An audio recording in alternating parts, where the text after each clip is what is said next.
바로 시작해볼까요? 오늘 우리가 살펴볼 흥미로운 자료에는 두 가지 아주 독특한 상징이 등장합니다. 하나는 작고 낡은 달이고요. 다른 하나는 오래된 돌입니다.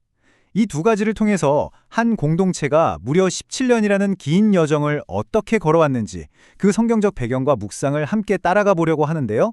보이지 않는 힘이 어떻게 눈에 보이는 역사를 만들어내는지 진짜 흥미진진한 이야기니까요. 끝까지 함께 해주시죠. 본격적으로 이야기에 들어가 보죠. 자료의 첫머리는 아주 인상적인 비유로 시작합니다. 이 다리가 있어서 우리가 여기까지 올 수 있었다. 어느 마을에 있는 낡고 작은 다리 이야기인데요. 처음엔 진짜 몇 명만 아슬아슬하게 건너던 다리였어요. 근데 시간이 지나면서 어떻게 됐을까요? 아이들, 노인들, 심지어 길을 걷던 낯선 나그네들까지 이 다리를 밟고 안전하게 강을 건너게 된 겁니다. 사람들은 이 다리를 볼 때마다 너무 고마워하면서 아까 그 말을 입버릇처럼 했다고 하네요. 첫 번째 파트, 낡은 다리의 비유입니다. 자, 여기서 이 자료가 말하고자 하는 핵심이 등장합니다.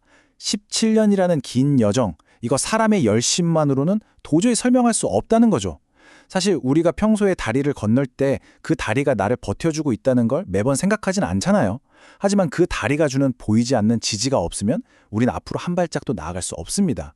원문에서도 27년이라는 시간을 단순한 인간의 성취로 포장하지 않습니다.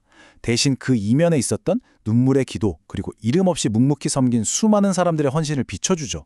결국 겉으로는 사람들이 세운 것 같아 보여도 깊이 들여다보면 절대적인 은혜로 세워진 결과물이라는 겁니다. 자, 그럼 이 다리의 비유가 고대 역사 속에서는 어떻게 펼쳐질까요? 두 번째 파트, 미스바에 모인 이스라엘입니다. 이 성경 속 사건의 타임라인을 한번 따라가 보겠습니다. 사무엘상 7장의 이야기인데요. 첫째 날 이스라엘 백성들은 자신들이 섬기던 모든 우상들을 과감하게 버립니다. 그리고 둘째 날 미스바라는 곳에 다 같이 모여서 하루 종일 금식하며 잘못을 뉘우치죠. 근데 아뿔싸 여기서 진짜 큰 위기가 터집니다. 이 사람들이 잔뜩 모여있다는 소식을 듣고 강력한 적군인 블레셋이 기습 공격을 해온 거예요. 무방비 상태였던 이스라엘은 그야말로 패닉에 빠지죠. 그런데 바로 1분 뒤 상상도 못한 반전이 일어납니다. 하늘에서 엄청난 우레, 그러니까 천둥 소리가 쾅 하고 치면서 진격하던 블레셋 군대를 완전히 혼비백산하게 만들어버린 겁니다. 결과적으로 이스라엘은 기적적인 승리를 거두고 잃어버렸던 영토까지 되찾으면서 평화를 누리게 됩니다. 여기서 우리가 주목해야 할 진짜 중요한 포인트는 바로 이 극명한 대비입니다. 인간의 한계와 신의 개입. 한번 생각해 보세요.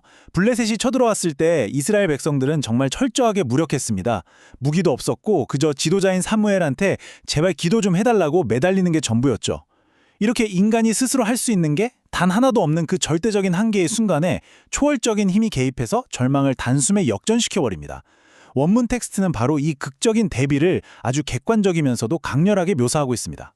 세 번째 파트, 에벤에셀, 도움의 돌입니다. 사실 인간의 기억력이라는 게 참 묘해서 아무리 대단한 기적을 경험해도 시간이 지나면 잊어버리거나 그걸 당연하게 여기잖아요.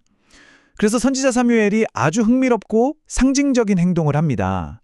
미스바와 센이라는 두 지역 사이에 엄청나게 큰 돌을 떡하니 세우고 그 이름을 에벤에셀이라고 부른 거죠. 뜻이 뭐냐고요? 여호와께서 여기까지 우리를 도우셨다라는 뜻입니다. 이게 그냥 우리가 이겼다 하고 자랑하는 승전비가 아니에요. 지금 우리가 이 땅에 여기까지 살아남아 발을 딛고 있는 건 우리 힘이 아니라 전적인 신의 도우심 덕분이라는 걸 아주 묵직한 돌의 형태로 땅에 쾅 박아서 새겨버린 겁니다. 가만히 보면요, 이 에베네셀의 돌은 우리가 맨 처음에 이야기했던 낡은 다리의 비유랑 완전히 똑같은 역할을 합니다. 보이지 않는 은혜를 잊지 않게 꽉 잡아주는 물리적인 이정표인 셈이죠. 치명적인 강물을 무사히 건너게 해준 다리처럼 이 돌 역시 백성들이 그 끔찍한 위기에서 살아남아 지금의 평화에 도달했다는 걸 보여주는 가장 확실한 역사적 증거물이 되는 겁니다. 눈에 보이는 거대한 돌을 보면서 눈에 보이지 않는 그 엄청난 도우심을 계속해서 리마인드하는 거죠. 기가 막힌 장치 아닙니까? 자, 이제 다시 현대로 돌아와 보겠습니다. 네 번째 파트, 17년의 시간, 그리고 미래의 믿음입니다. 우리가 지금까지 살펴본 이 두 가지 상징, 사람들을 안전하게 건너게 해준 다리와 과거의 구원을 기억하게 하는 돌의 의미가 여기서 딱 하나로 합쳐집니다. 이 자료가 던지는 진짜 메시지가 이거거든요.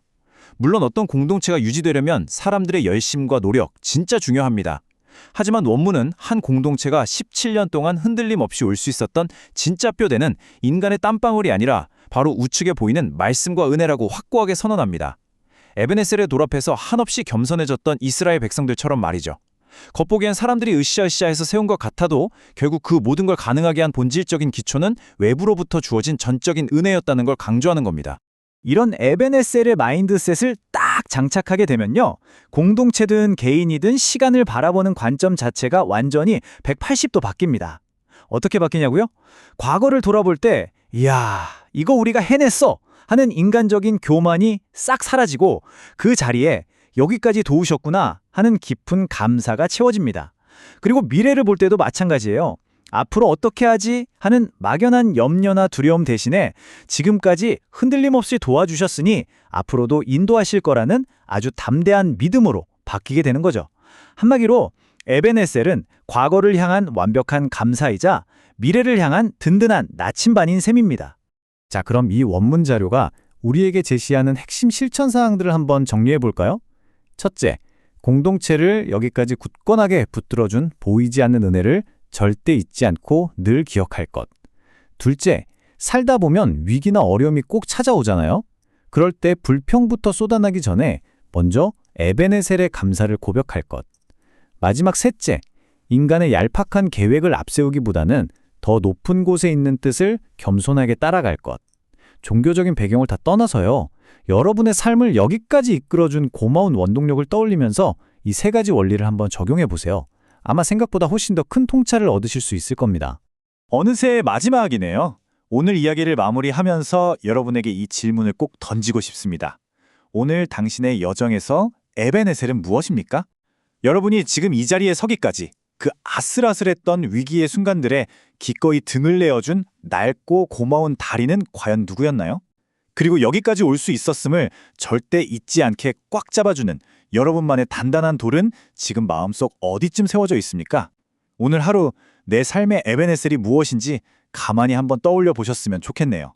지금까지 다리와 돌이라는 흥미로운 상징을 통해 살펴본 여정이었습니다. 함께 해주셔서 감사합니다.